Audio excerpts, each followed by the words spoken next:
আমরা এখন যতগুলো সমস্যার মধ্যে আছি, 1 নাম্বার সমস্যা যদি বলি, নাম্বার 1, সেটা হচ্ছে কি জানি, যে আমরা ফ্যামিলির মধ্যে 3টা জেনারেশনের কানেকশন নাই। এইটা হচ্ছে সবচেয়ে বড় সমস্যা। কোন কোন জেনারেশন? আব্বা আম্মার সাধারণভাবে বাবা মা যেটা থাকে, ওনার ছেলে মেয়ে, আর ওনার উপরে হচ্ছে দাদা দাদি। তার মানে দাদা দাদি বা নানা নানি, মা বাবা, সন্তান, 3টা জেনারেশন একসাথে থাকার কথা।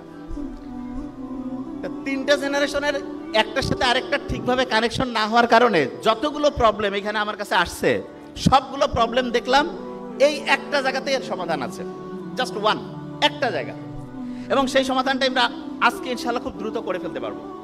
এটা কিভাবে করব সেটাকে বলি। প্রফেসর আলেকজান্ডার বলতে একজন আছে, উনি হচ্ছেন 1970-এর দশকের 2টা আলাদা আলাদা পার্ক বানিয়েছেন। পার্ক, একটা পার্কের মধ্যে উনি 2 রকমের বোতল রাখছেন। 2 রকম বোতল আছে। একটা বোতলের মধ্যে মরফিন দেওয়া হয়েছে, মরফিন। আরেক রকমের বোতলের মধ্যে শুধু পানি, কোনো কিছু নাই। সবগুলো ইঁদুরকে এরকম বিভিন্ন 2 টাইপের বোতল ছেড়ে দিয়েছে, আর ইঁদুরগুলো আছে। কিন্তু ভয়ঙ্কর ব্যাপার হচ্ছে সবগুলো ইঁদুর মরফিন যুক্ত যে পানি আছে সেটা খাচ্ছে। মরফিন মানে বুঝছি তো, নেশা। 200% ডোপামিন ঘরনায়, ভয়ঙ্কর খারাপ। তা সবাই চিন্তা করতেছে, তাইলে নেশা জাতীয় জিনিস শুধু মানুষ না, ইঁদুরও পছন্দ করে, ও খাইতে চায়। তা আলেকজান্ডার, প্রফেসর আলেকজান্ডার যিনি, উনি চিন্তা করতেছে ইঁদুর সবগুলোই দেখা যাচ্ছে মরফিন যুক্ত পানি খাচ্ছে, আচ্ছা দেখি তো একটু এক্সপেরিমেন্ট একটু চেঞ্জ করি, কি করব। আরেকটা উনি পার্ক বানিয়েছে যেখানে এইরকম 2 রকমের হচ্ছে পানির কৌটা রাখছে।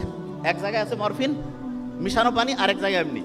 কিন্তু এবার একটা ইন্টারেস্টিং জিনিস করছে, সেটা কি, ওইখানে ইঁদুররা যে জিনিসগুলো পছন্দ করে বলতে কিরকম, আরেকটা ইঁদুরের সাথে বন্ধুত্বপূর্ণ সম্পর্ক, এরকম বিভিন্ন ইঁদুর রাখছে।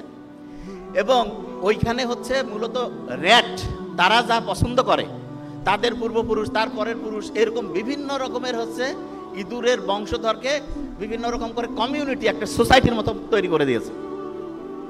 এবং তাজ্জব ব্যাপারটা যেটা, সেটা হচ্ছে এই পার্কের মধ্যে যতগুলো ইঁদুর ছিল, 100% ইঁদুর যেই বোতলের মধ্যে শুধু পানি ছিল সেই পানি খাইছে। তখন প্রফেসর আলেকজান্ডার বলতেছে এটা তো একটা মারাত্মক ভাবনা চিন্তা।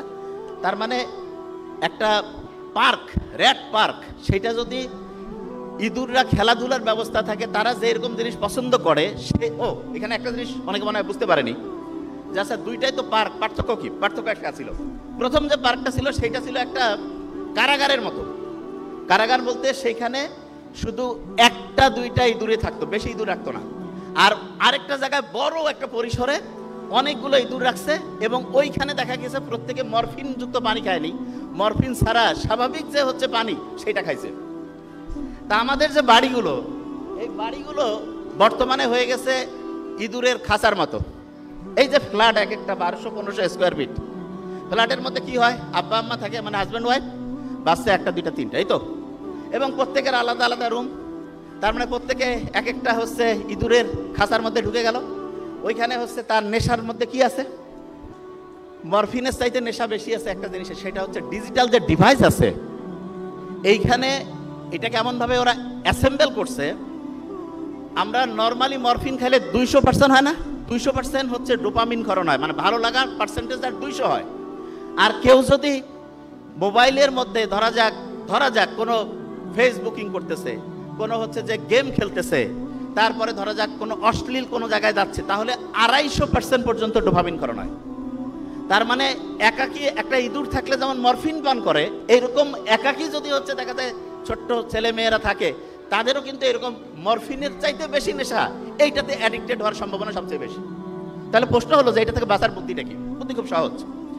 আমরা যদি আমাদের বাড়িগুলোকে ইঁদুরের খাঁচা না বানিয়ে, দেখা যায় যে আমরা আমাদের বাড়িগুলোকে হচ্ছে একটা পার্কের মতো বানাই ফেলি। পার্কের মতো মানে কি, মানে এখানে আমাদের আব্বা আম্মা বলতে আমি বোঝাচ্ছি দাদা দাদি, নানা নানি, তারপরে ধরা যাক যে এই যে ছেলে মেয়ে যারা আছে সবাই মিলে যদি মিলেমিশে একটা পার্কের মতো হয়, তাহলে কিন্তু আল্লাহর রহমতে দেখা যাবে সেইখানে মোবাইল, তারপরে টেলিভিশন, এগুলোর সাথে ছেলে মেয়ে ওরকম কানেক্টেডই হবে না।